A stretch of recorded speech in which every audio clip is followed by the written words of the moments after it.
Sarah Vincent. And I'm Mackenzie Courtine. And welcome to Dover Daily News. Let's get started with some news about COVID.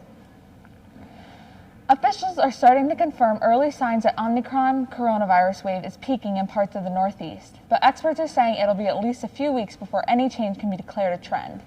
As of right now, the surge has put workers in the healthcare industry and others at higher risk.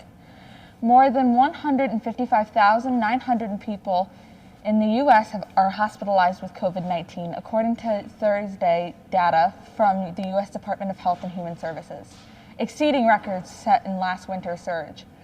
New data from Johns Hopkins University shows the country has averaged 1,817 COVID deaths a day over the past week. The highest daily average was 3,402 deaths a year ago on January 13, 2021. Some states like Wisconsin are training the National Guard numbers as certified nursing assistants to support hospitals and nursing homes. Other states like Washington are having their hospitals temporarily halt non-urgent procedures so as much capacity and staff can be dedicated to emergent needs, the people who need this right now. Governor Jay Inslee said on Thursday, 19 states reported less than 15% remaining capacity in their intensive care units, according to HHS data Thursday. Please wear your masks and or get vaccinated. Am I right, Mackenzie? Yes, you are, Sarah. Now this leads into inflation. As you may know, there has been a rise in inflation throughout the U.S. recently. The Bureau of Labor Statistics reported that the Consumer Price Index has risen by 7%. That may not seem like much at first, but it's actually the biggest jump since 1982, and the Federal Reserve has a target inflation rate of 2% per year. According to CNN, it's reflected in the cost of cars and trucks, housing, and almost every category of groceries. This rise in inflation started with supply shortages due to the pandemic. Cargo would be stuck on ships until workers could come to unload them. The pandemic left many of these workers without jobs, and without people to unload the cargo, as well as having less people to drive the delivery trucks, fewer items could be delivered to stores. The store would then have to raise their prices to be able to profit from the products that they do have. Now, finding workers to take over these jobs has proven difficult. Some federal officers interviewed companies, and they replied that they had persistent difficulty in hiring and retaining employees. Currently, the unemployment rate is at 6.6%, according to the Bureau of Labor Statistics. There is still uncertainty if or when inflation will go down. What do you think will happen, Sarah? I'm not sure, Mackenzie. We can only hope these prices go down. Now this leads us into some news about North Korea.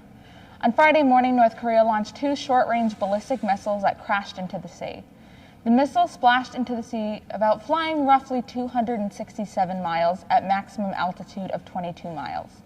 The launches conducted on Friday marked the 3rd launch event that North Korea has carried out this year.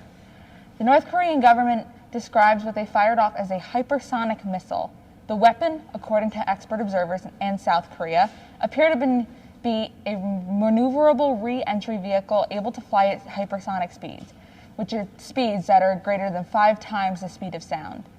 The U.S. believes this is a violation of North Korea's prohibited weapons programs, while the North Korean government argues it's part in its efforts for modernizing its national defense capability in accordance with its right to self-defense.